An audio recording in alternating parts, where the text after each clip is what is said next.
સતગુરુ મહારાજની જય.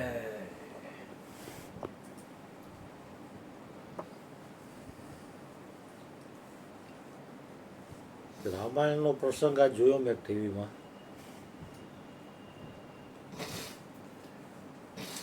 રામ, સીતા અને લક્ષ્મણ વનમાં હોય છે. તો ભરત એના મામાની ઘરેથી અહીંયા આવે છે અયોધ્યામાં, ત્યારે ખબર પડે છે કે ભગવાન રામ વચન પ્રમાણે વનમાં ગયા છે. દશરથનું શરીર છૂટી ગયું એ પણ અહીંયા આવીને ખબર પડે. એટલે એકદમ રુદન કરે છે. એટલે વશિષ્ઠ મુનિ એને સમજાવે છે કે તમે હવે એને અગ્નિ સંસ્કાર આપો એમ. જે બનવાકાળ છે, જે બનવાનું છે ને કોઈ રોકી ન શકે. એ બધું પતી ગયા પછી ભરત કહે છે કે હું વનમાં જાઉં ને રામને પાછા લઈ આવું. એટલે ભરત, શત્રુઘ્ન, કૌશલ્યા, કૈકેયી અને સુમિત્રા અને ગુરુ વશિષ્ઠ મુનિ બધા જાય છે અહીંયા. તો જાય છે તો લક્ષ્મણના મનમાં એવો વિચાર ઉપડો, ઉદ્ભવ્યો નેગેટિવ, કે આ કૈકેયીનો પુત્ર છે ને અહીંયા આપણી લડવા આવ્યો છે. ભગવાન રામ કહે તું એવું ન વિચારે. ભરત એવો નથી એમ. પછી ત્યાં આવે છે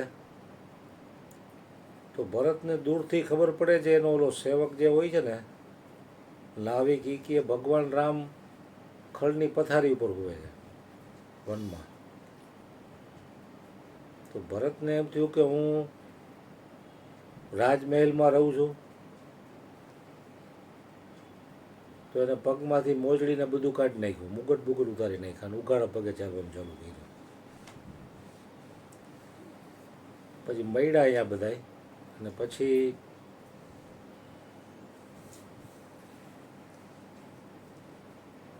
દશરથના મૃત્યુના સમાચાર સંભળાવ્યા.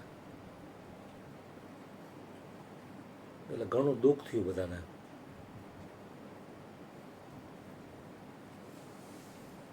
પછી વશિષ્ઠ મુનિ કી હવે એનું તમે જે કાંઈ પિતૃ તર્પણને જે કાંઈ કરવાનું જે વિધિ કરો.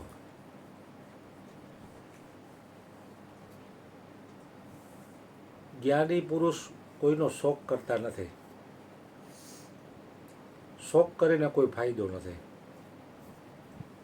એટલે એ જે કાંઈ એનું તર્પણ વિધિ થતી હતી બધી કરી. પછી રાતના સમયમાં વશિષ્ઠ મુનિ સૂતા હોય છે અને ભગવાન રામ એના પગ દબાવતા હોય છે.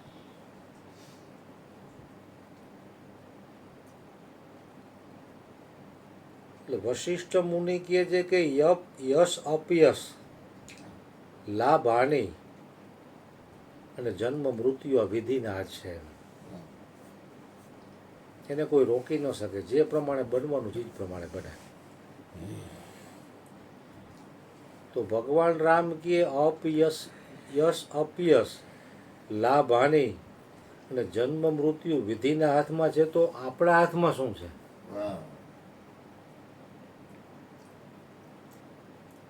તો વશિષ્ઠ મુનિ કે આપણા હાથમાં કર્મ છે.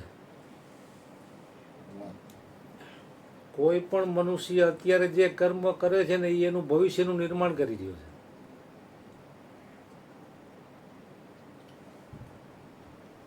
તો કર્મ કરવા ટાણે બહુ સાવધાની રાખવી એમ. જેમ દશરથ રાજાએ જે કર્મ કર્યું એનાથી ભૂલથી શ્રવણને બાણ લાગી ગયું તો 4માંથી એકેય પુત્ર નહોતા ને એનું શરીર છૂટ્યું. એની સામે એની યશ અને કીર્તિ પણ એવી હતી એમ. કે પ્રાણ જાતા હોય તો જવા દેવા, પણ વચન ન જવા દેવું. એટલે આ બધું જે કાંઈ બને છે આપણે કર્મ ઉપરની જ વાત આવી હમણાં ગીતામાં પણ.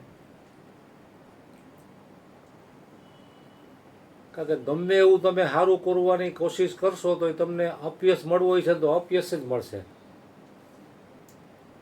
તમે કર્મ કર્યું સારું, યશને પાત્ર બનો એવું. પણ વિધિ એ કોઈને શું નિર્માણ કરી રાખ્યું એ આપણે બાજી જાણતા નથી.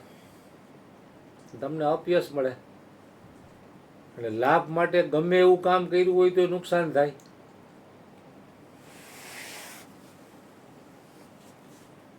તો પછી બેયમાં ક્ષમતા જાળવવી એમ. જ્ઞાની પુરુષો યશમાં કે અપયશમાં, લાભ કે હાનિમાં, કે જન્મ કે મૃત્યુમાં શોક કરતા નથી, કે ક્ષમતા મારીએ છે. અને કર્મ કરવામાં સાવધાન રહે છે. કોઈ પણ મનુષ્ય કર્મ કરે છે એનું ભવિષ્યનો નિર્માતા છે. અત્યારે આપણને જે કાંઈ સુખ શાંતિ કે આનંદ છે એ આપણા પૂર્વ કર્મોનું પરિણામ છે. હવે અત્યારે આપણે શું કરીએ છીએ એ ભવિષ્યનું છે.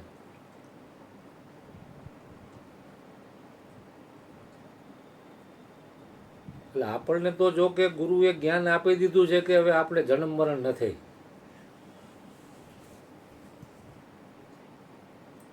પણ એ યાદીમાં છેલ્લા શ્વાસ સુધી જો યાદી રહે તોની વાત છે.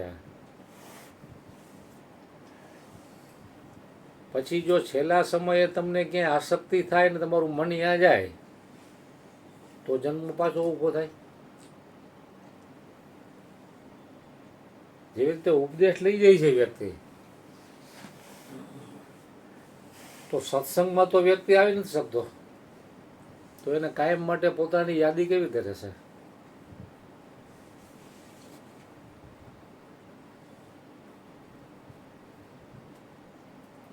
પોતાની યાદી નહીં રહે તો એ પાછો પોતાને દેહ સમજશે અને પાછો બીજી યોનિમાં ગમે જન્મ લેશે. અંત સમયે જેવી મતિ હશે એવી ગતિ થશે.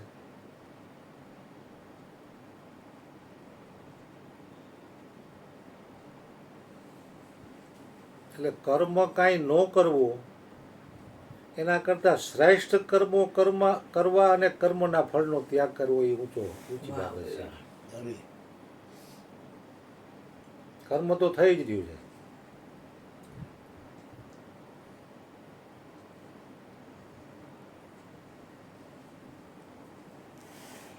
એટલે મહાપુરુષોના જે કોઈ કર્મ હોય છે એ પોતાને માટે નથી હોતા. એટલે એને કર્મના બંધનથી લેપાતા નથી.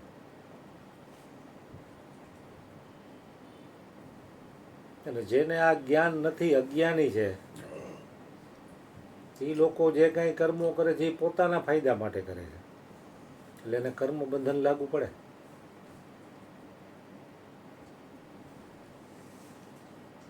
કારણ કે કરતાપણાના ભાવથી કર્મ કર્યું. ભગવાન કૃષ્ણએ ગીતામાં કીધું, એ અર્જુન સઘળું કરતો હોવા છતાં આ કરતા છો. તો એવું જેને જ્ઞાન થઈ ગયું એવા જ્ઞાની પુરુષો પણ સઘળું કરતા હોવા છતાં આ કરતા છે. બીજાને એવું દેખાય કે આ ફલાણા બાપુ આવ્યા ને મારે આ ભાઈનું કામ બની ગયું, એ સામેવાળી વ્યક્તિને લાગે એવું. પણ સદગુરુના બાળકો એને એવું નથી થતું કે હું ગયો નાનું કામ થયું. નહીતર પાછો અહંકાર આવે. તો કાયમ યશ મળે એવું પણ નથી ને અપયશ મળે એવું પણ નથી.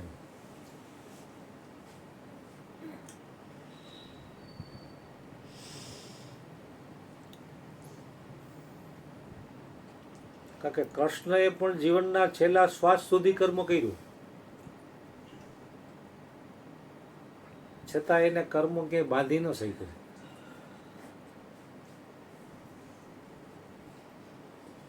એનું જન્મ પણ દિવ્ય છે, એનું કર્મ પણ દિવ્ય છે. કારણ એને કોઈ પણ કર્મ પોતાના ફાયદા માટે નથી કર્યું. એટલે આજ 5000 વર્ષો પછી પણ એનું જન્માષ્ટમી આખું આખું જગત ઉજવે છે.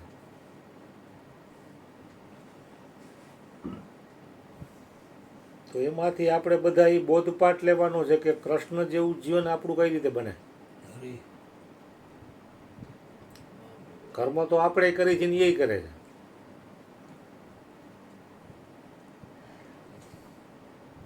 એટલે વ્યક્તિ મોટે ભાગે સકામ કર્મો કરે છે કે કર્મ કરીને કંઈક ઈચ્છે છે. અને ભગવાન શ્રી કૃષ્ણના કર્મો નિષ્કામ છે.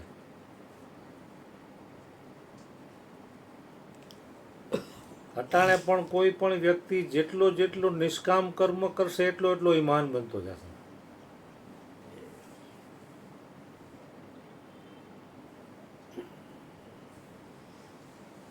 સકામ કર્મથી વ્યક્તિ નીચેની તરફ ધકેલાઈ જાય છે અને નિષ્કામ કર્મથી ઉપર ઉઠે.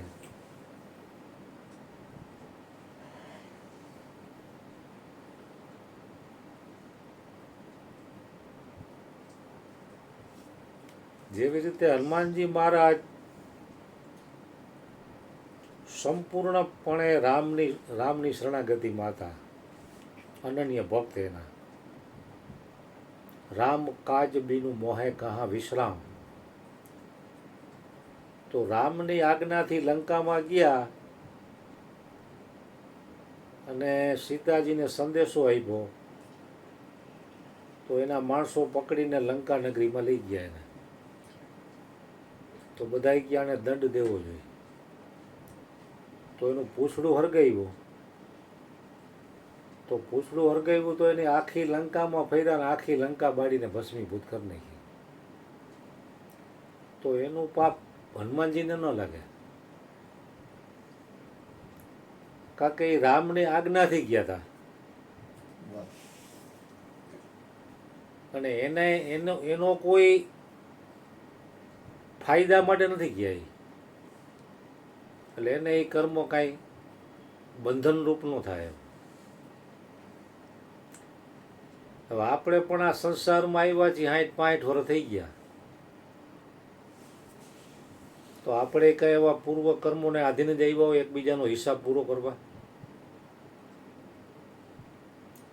તો આપણે પણ એવા કર્મો કરવા કે જે કાંઈ જઈ આપણે ફરજ સમજીને કરવા. કે હું ન હોઉં તો આનું શું થાય એવો વિચાર નહીં.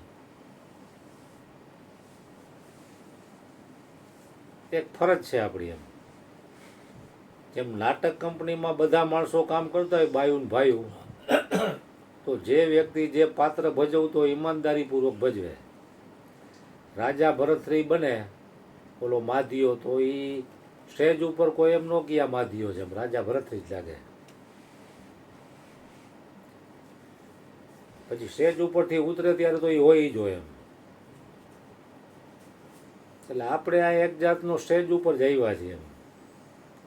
પત્નીના, પતિના, પુત્રના, ગુરુના, શિષ્યના, જેટલા નાતા છે.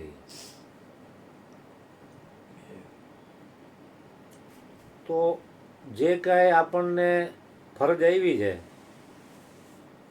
એ ફરજ બજાવવાની, પણ ફરજ બજાવતા આપણને આપણી યાદી હોવી જોઈએ. કર્મ કરીને કાંઈ જોતું નથી. તો આપણે પણ કર્મથી મુક્ત છે. એટલે શ્રીમદ રાજચંદ્રજીએ કીધું, છૂટે દેહાદ્યાસ તો નહીં કરતા તું કર્મ, નહીં ભોગતા તું તેહનો એ જ ધર્મનો મર્મ. હવે આપણે પોતાને દેહ સમજી છીએ એટલે કર્મનું બંધન લાગુ પડે. મહાપુરુષો સ્વપ્નમાં ક્યારેય પોતાને દેહ નથી સમજતા, એટલે એને કોઈ કર્મનું બંધન થતું નથી. બાપુ કહે ને કાંઈ જોતું નથી, ખાવ બાપા ખાવ. તો કાંઈક જોતું હોય તો પાછું અહીંયા જન્મવું ને.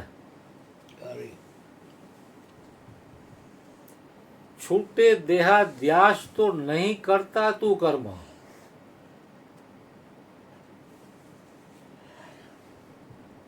એક ધર્મનો મર્મ. નહીં ભોગતા તું દેહનો, નહીં ભોગતા તું તેહનો એક ધર્મનો મર્મ. કર્મ કરવા ટાણે તમે દેહાદ્યાસથી ઉપર ઉઠીને કર્મ કરો છો તો તમને એનું બંધન લાગતું નથી. કારણ કે ભોગવવાનું તો શરીરને આવે છે. શુદ્ધ સચ્ચિદાનંદ આત્માને ક્યાં ભોગવવાનું આવે છે?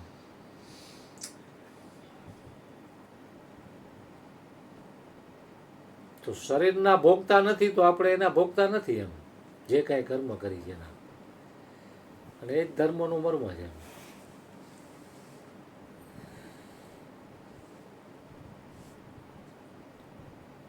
મહાપુરુષો એના જીવન દરમિયાન એવા કર્મો કરી ગયા તો અત્યારે શરીરથી નથી તોય લાખો માણસોને પ્રેરણાદાયી એનું જીવન છે. આજે રણછોડદાસ બાપુ આશ્રમ રહ્યો, કેટલા વર્ષોથી એને શરીર છોડી દીધું, તોય આજે અહીંયા કેટલી સેવાકીય પ્રવૃત્તિ ચાલે છે. બગદાણાવાળા બજરંગદાસ બાપુ અત્યારે નથી તો અત્યારે ચાંદીની મૂર્તિ બનાવીને તિથિ ઉપર લાખો માણસોના જમણવાર હોય છે. કાયમી 2-5-10 હજાર તો કાયમી હોય અહીંયા. તો એની કેવી કમાઈ કહેવાય? નહીંતર એ આપણી જેમ શરીરધારી જતા ને. રામકૃષ્ણ પરમહંસ થઈ ગયા તો તમે જોવો અત્યારે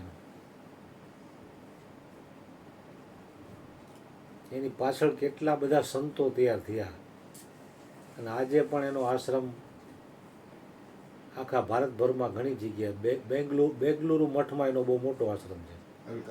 કલકત્તામાં બેલુર મઠ જો કલકત્તામાં. તો એને જે ભજન કર્યું ત્યારે કોઈ એવી પ્રસિદ્ધિ માટે નહોતું કર્યું કે મારો મોટો આશ્રમ કે મંદિર બને ને અહીંયાથી મારી પૂજા કરે.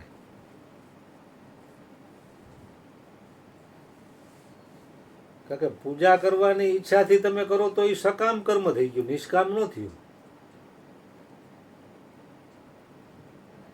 સ્વામી રામ સુખદાસે પણ કીધું કે જો ભીતર से इच्छा रहित हुए है उन महापुरुषों की सेवा करती है ये दुनिया.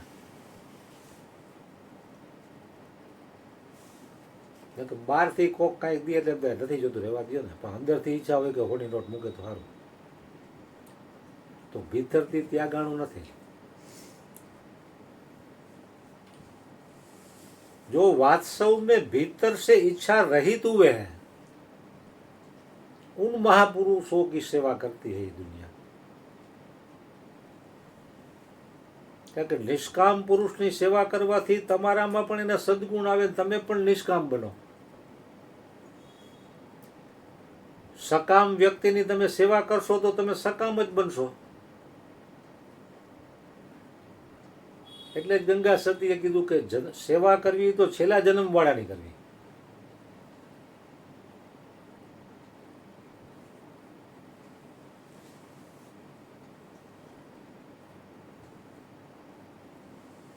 એટલે હરેક વ્યક્તિ ઉઠે ત્યાંથી હોવે ત્યાં સુધી, જન્મે ત્યાંથી મૃત્યુ પામે ત્યાં સુધી કર્મ તો કરી જ રહ્યો.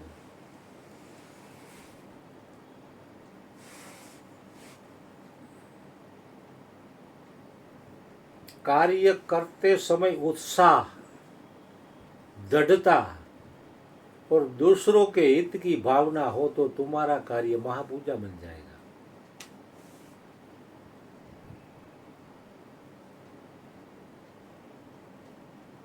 ભજન કરીને કાંઈ નામના કે વાહવાહી જોતી હોય તો ભજન પણ તમારું નિષ્ફળ જશે. કાંઈ જોતું નથી ભજન. ગુરુજી અર્જુન બાપાએ કહેતા કે આમાં છે ને જેને કાંઈક જોઈશે ને એ ફાવશે જ નહીં. આમાં જેને કાંઈ નથી જોતું એ જ ફાવશે.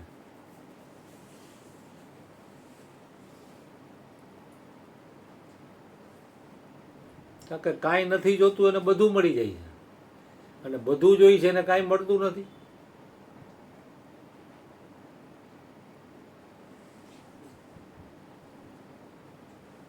એટલે સદગુરુ મહારાજ શ્રીને આપણે પ્રાર્થના કરીએ કે તમે પણ અમારા હૃદયમાં બિરાજીને, અમારી હૃદયમાં બિરાજીને અમારી અંદર પણ અમે નિષ્કામ કર્મ કરી એવી તમે અમને પ્રેરણા આપજો. જય સતગુરુ મહારાજ.